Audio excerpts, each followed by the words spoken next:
Halo semuanya, perkenalkan nama saya Adi Saputra. Saat ini saya sedang berkuliah semester 2. Saya berkuliah di BINUS University. Saya mengambil jurusan International Business Management. Pada kesempatan kali ini, saya akan membahas tentang materi yang ada di jurusan saya, yaitu Hukum Perlindungan Konsumen. Dimulai dari apa sih yang dimaksud dengan perlindungan konsumen, apa itu konsumen, dasar hukumnya, tujuan dari perlindungan konsumen, dan hak dan kewajiban konsumen. Apa itu perlindungan konsumen? Perlindungan konsumen adalah segala upaya yang menjamin adanya kepastian hukum untuk memberikan perlindungan kepada konsumen. Mungkin buat kalian yang bertanya-tanya, apa sih konsumen itu? Konsumen adalah setiap orang pemakai barang dan atau jasa yang tersedia dalam masyarakat, baik bagi kepentingan diri sendiri, keluarga, orang lain, maupun makhluk hidup lain dan tidak untuk diperdagangkan. Ada nggak sih dasar hukumnya? Dasar hukum perlindungan konsumen pada hakikatnya terdapat dua instrumen hukum penting yang menjadi landasan kebijakan perlindungan konsumen di Indonesia, yaitu pertama, Undang-Undang Dasar 1945 sebagai sumber dari segala sumber hukum di Indonesia, mengamanatkan bahwa pembangunan nasional bertujuan untuk mewujudkan masyarakat adil dan makmur. Tujuan pembangunan nasional diwujudkan melalui sistem pembangunan ekonomi yang demokratis, sehingga mampu menumbuhkan dan mengembangkan dunia yang memproduksi barang dan jasa yang layak dikonsumsi oleh masyarakat. Yang kedua, Undang-Undang Nomor 8 Tahun 1999 tentang Perlindungan Konsumen.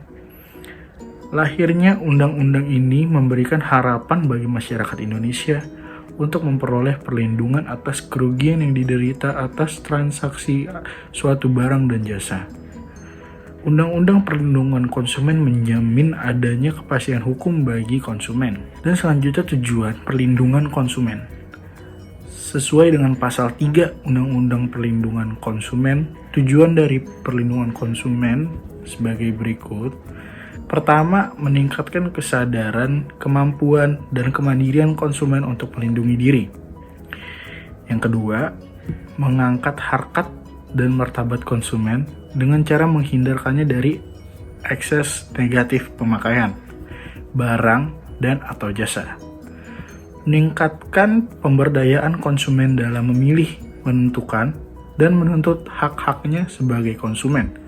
Menciptakan sistem perlindungan konsumen yang mengandung unsur kepastian hukum dan keterbukaan informasi serta akses untuk mendapatkan informasi. Yang kelima, menumbuhkan kesadaran pelaku usaha mengenai pentingnya perlindungan konsumen sehingga tumbuh sikap yang jujur dan bertanggung jawab dalam berusaha.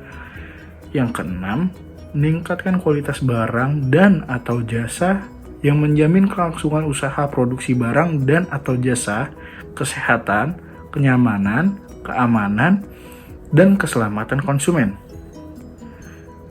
Asas-asas perlindungan konsumen. Yang pertama, asas manfaat. Menganatkan bahwa segala upaya dalam penyelenggaraan perlindungan konsumen harus memberikan manfaat sebesar-besarnya bagi kepentingan konsumen dan pelaku usaha secara keseluruhan. Asas keadilan.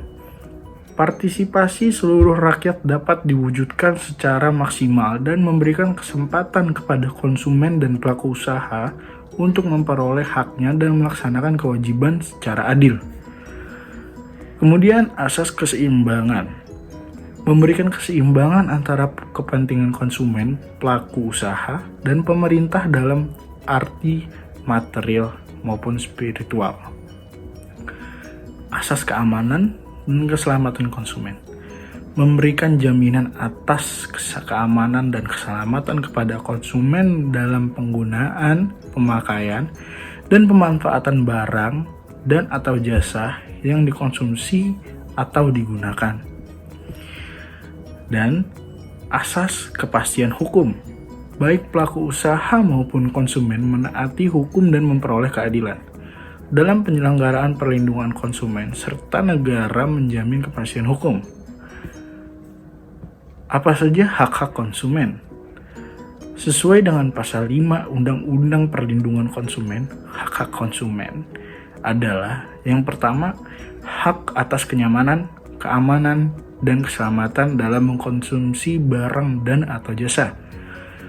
Yang kedua, hak untuk memilih barang dan atau jasa, serta mendapatkan barang atau jasa tersebut sesuai dengan nilai tukar dan kondisi serta jaminan yang dijanjikan. Yang ketiga, hak atas informasi yang benar, jelas, dan jujur mengenai kondisi dan jaminan barang dan atau jasa. Yang keempat, hak untuk didengar pendapat dan keluhannya atas barang atau jasa yang digunakan. Yang kelima, hak untuk mendapatkan advokasi, perlindungan, dan upaya penyelesaian sengketa perlindungan konsumen secara patut.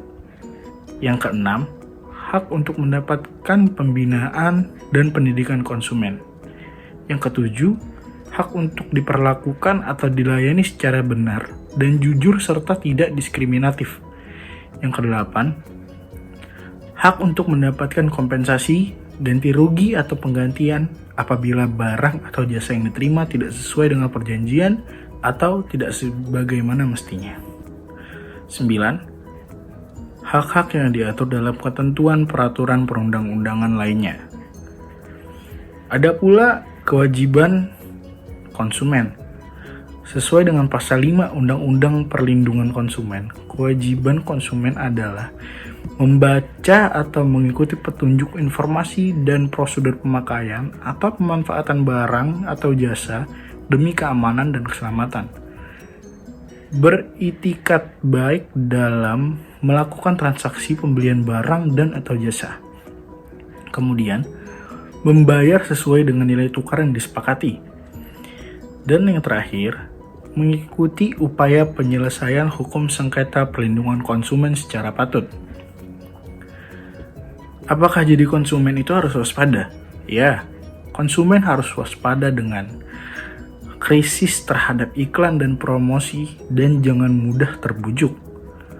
Kemudian teliti sebelum membeli. Lalu biasakan belanja sesuai rencana. Memilih barang yang bermutu dan berstandar yang memenuhi aspek keamanan, keselamatan, kenyamanan, dan juga kesehatan. Lalu membeli sesuai dengan kebutuhan dan kemampuan. Yang terakhir, perhatikan label, keterangan barang, dan masa kadaluarsa. Baiklah, sekian yang saya dapat sampaikan tentang perlindungan konsumen. Semoga dapat membantu dan terima kasih.